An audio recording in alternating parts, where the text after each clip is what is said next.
Welcome back after a long break. Today we are going to discuss the force-based method of design and its limitations. So force-based design indicates the design philosophies those are generally prescribed in the courts of different countries. So we'll study in this video what does it mean actually and what are the limitations of this method so that we should go for an alternative method of design.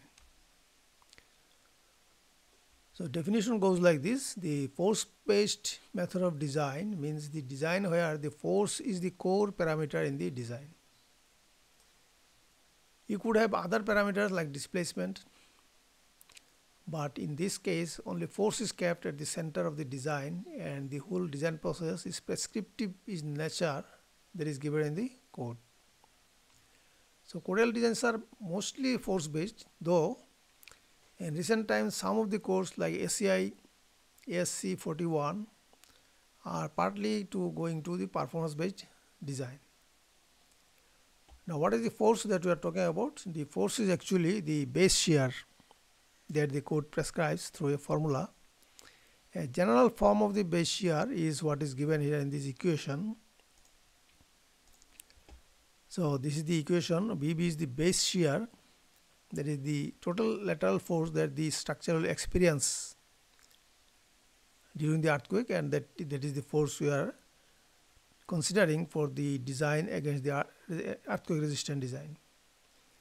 So K is a constant factor which will involve the importance factor and other factors we'll see, and R is important for our present discussion, the response reduction factor. SA by G is the spectral acceleration ratio given in the demand diagram of the code, and W is the seismic weight of the system. So how to compute the base shear? It is given in different ways in different codes. One is the simple one, the equivalent static method. The formula we have just discussed, this is the process. So here what happens, we are using the SA by G for a particular time period. SA by G for a particular time. The other method is the dynamic analysis method, which can be divided into three categories: the response spectrum method of design, the model time history method of design, and time history method of design. Out of this, the first one, response spectrum method, is popular and easy to use. In this method, you are overcoming the limitation of the first method, the equivalent static method, by considering many modes.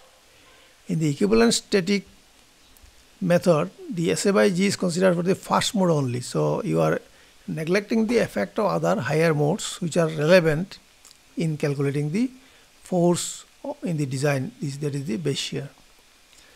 So let us see what is the response spectrum method of design in brief, because these are given in the code and our aim of this video is not to study those methods.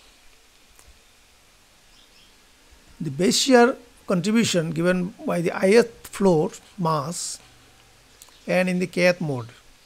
Each mass will have its contribution in the base shear, and such influence will be there for each mode. First mode, second mode, third mode, and so on. And the expression for that lateral shear is given by this for expression QIK, I for the floor number and K for the mode number. And this K is not that mode K, it is the constant I have given in the first slide. So constant is in Indian code Z by 2, I by R, etc. divided by R, SA by G.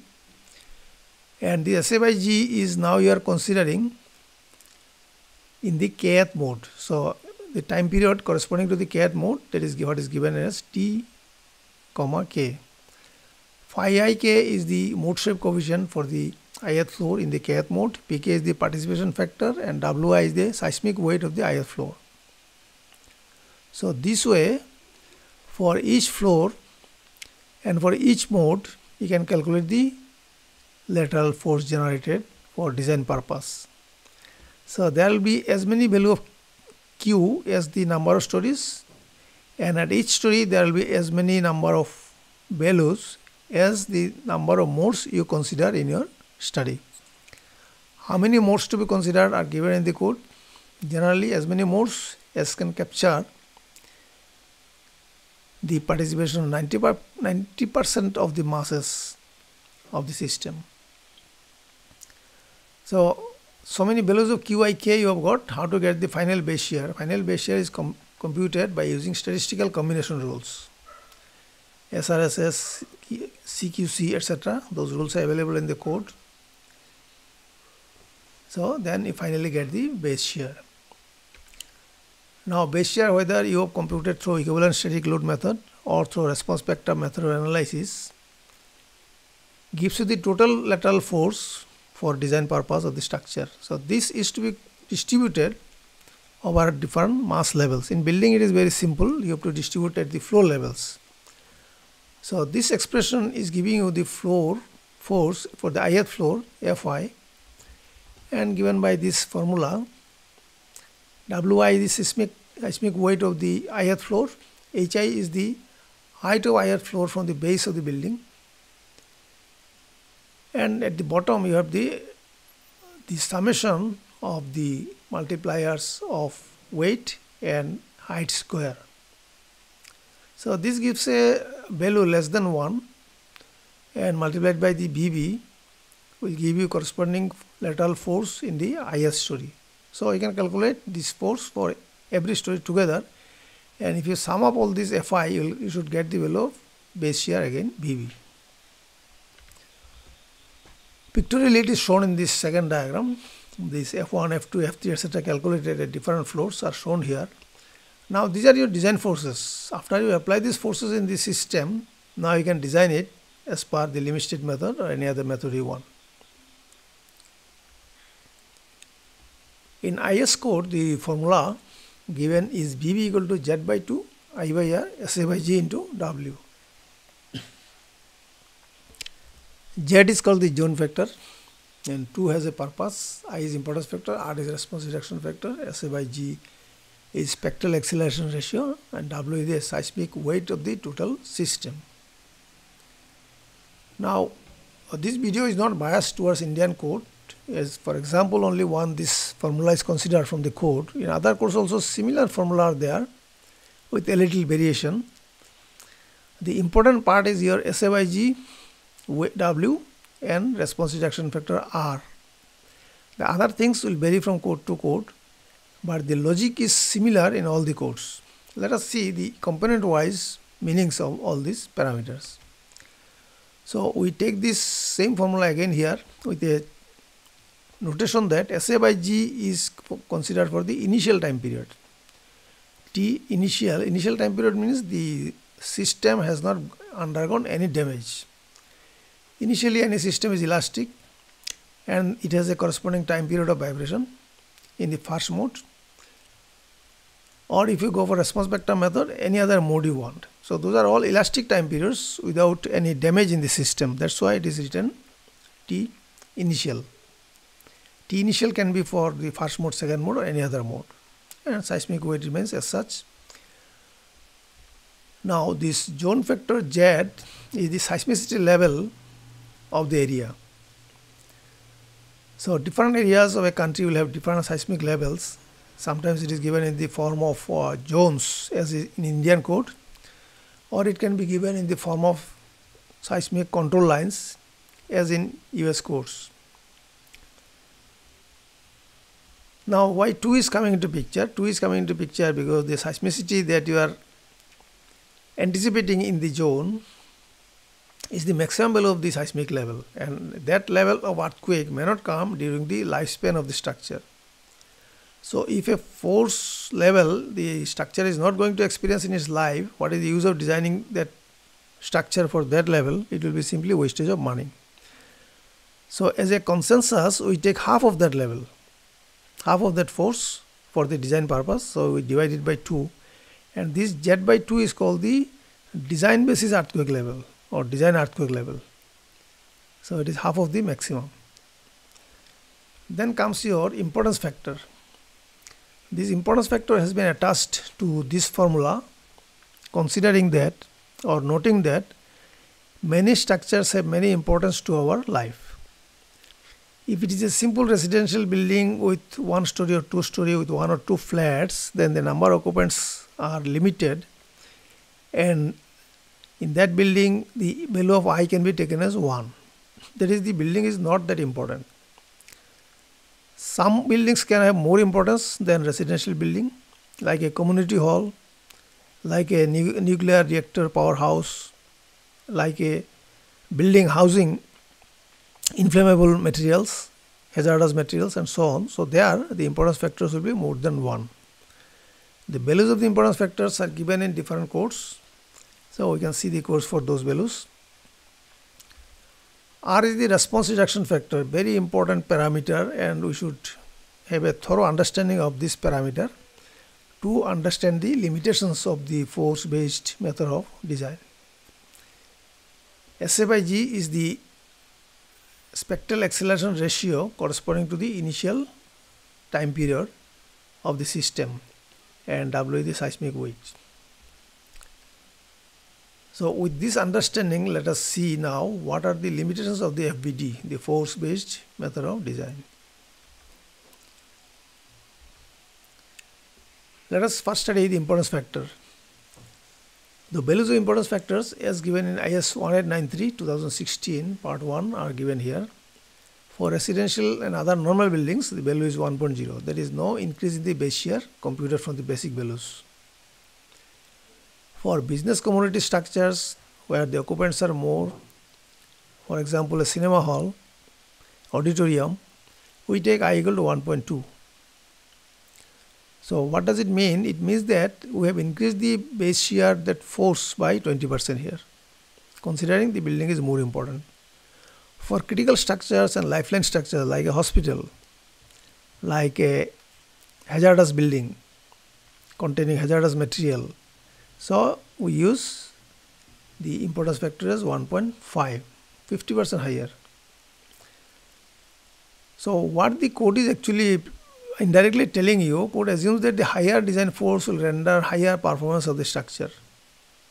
You consider that hospital is more important, so you design it for a 50% higher base shear, 50% higher force, assuming that the building will be now performing 50% better than the residential building as in the first case. Now here lies the flaw, whether by increasing the amount of force I can enhance the performance of the building. There is a questionable thing, and logically if we think, it may not be so. At the same time, we must look that when I increase the importance factor say to 50% more, I have also increased the cost, because now your size of the members will be larger, your amount of steel will be more, and so cost is going to be much higher. So by increasing the importance factor, you have increased the amount of cost in your building, but you are not sure whether you have increased the performance of the building against earthquakes. The response reduction factor is more clumsy, more controversial, and let us understand what it is. We have considered the post deformation behavior of a structure. So horizontally displacement and vertically force. So initially the structure is elastic, so it will follow a straight line by following the Hooke's law. And I consider here infinitely strong building, hypothetical building, which does not undergo any damage for any level of earthquake. So it is a hypothetical building we have considered. So it remains ever elastic, so it is showing a response which is straight line. Suppose for a particular earthquake, it reaches the maximum force level of Fe. We are putting E because it is elastic building, so it is Fe. Now this hypothetical building, any real building will suffer damage. The earthquake will come, some force will be exerted by the earthquake, and members will get damaged. So it will not reach to that level Fe, but it will be at much lower level and it will yield at certain point. So this point here, it is yielding and it cannot reach higher. The response does not go higher, and hypothetically we can consider it to be fully plastic after the yielding. Though in real world this will be curvilinear, gradually it will become lowering the amount of force, and idealized it can be also bilinear, first segment and then another straight line segment, bilinear representation. but for the sake of simplicity we have considered it is fully plastic, and this behavior is called elastoplastic behavior. The corresponding force at which it is yielding is the yield force.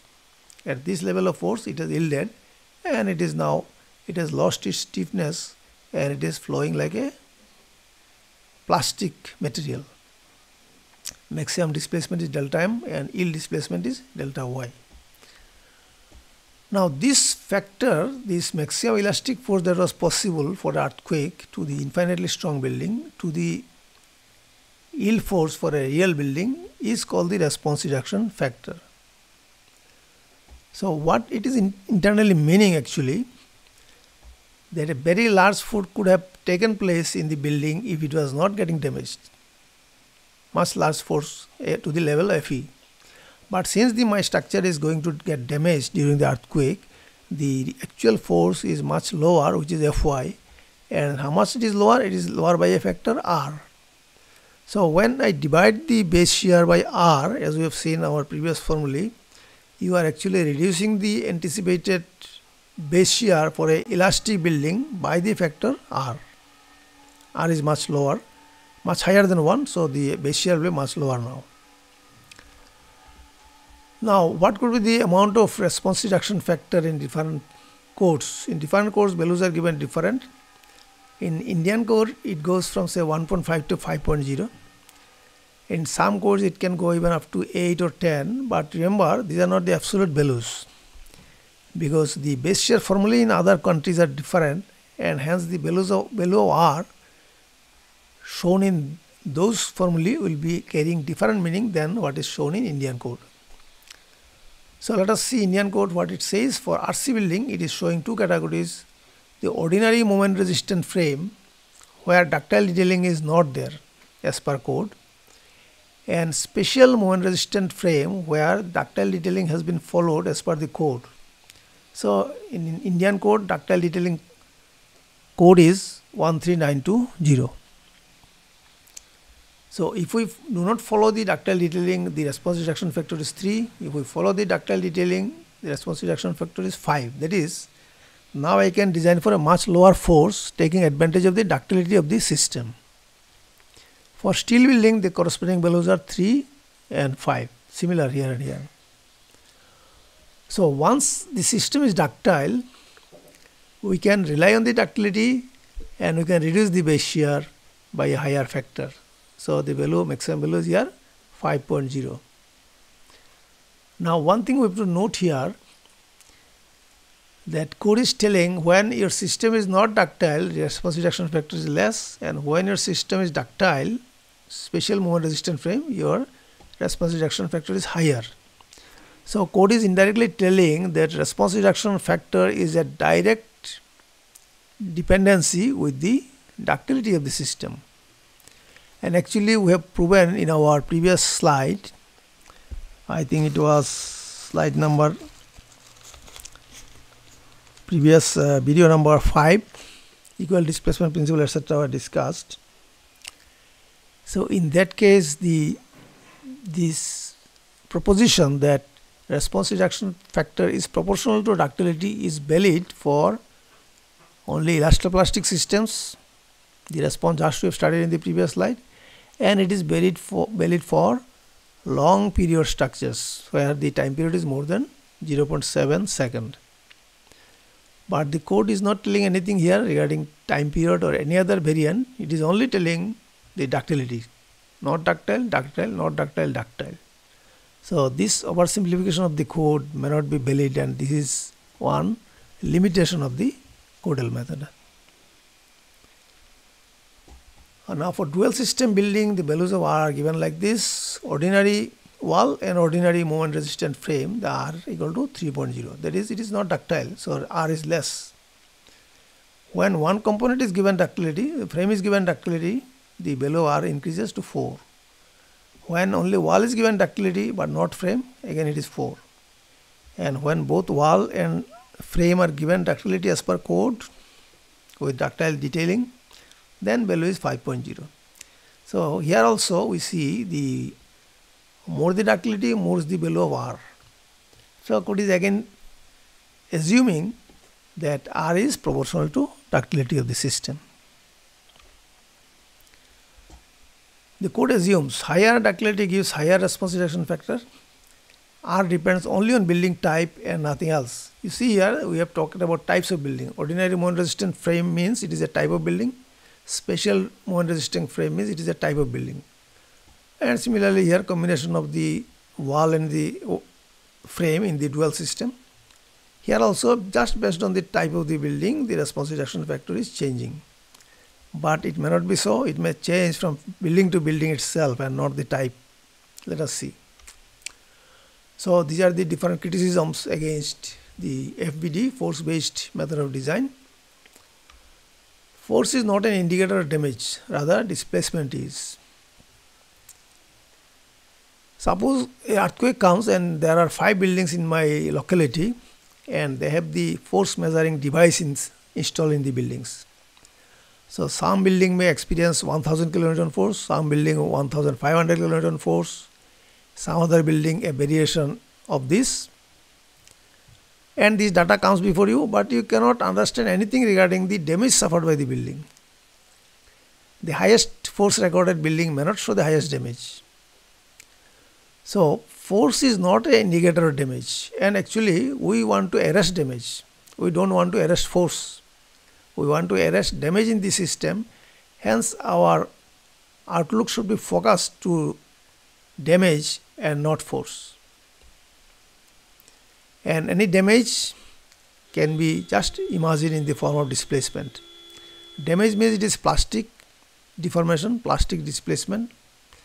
So in terms of that displacement, the damage can be quantified, and your design should incorporate that displacement in its core parameter and not force. The use of importance factor is questionable. Designing for a higher force may not give higher performance, though it will surely escalate the costs. Now many buildings over the world are failing every day on big earthquakes. Those have been designed as per code, and many hospital buildings like Olive View Hospital in US, that was designed as per the latest code at that time, but it fell down during the earthquake. So what is going wrong? Something is going wrong. So that building also was designed for higher importance factor because it was a hospital, but it undergone collapse.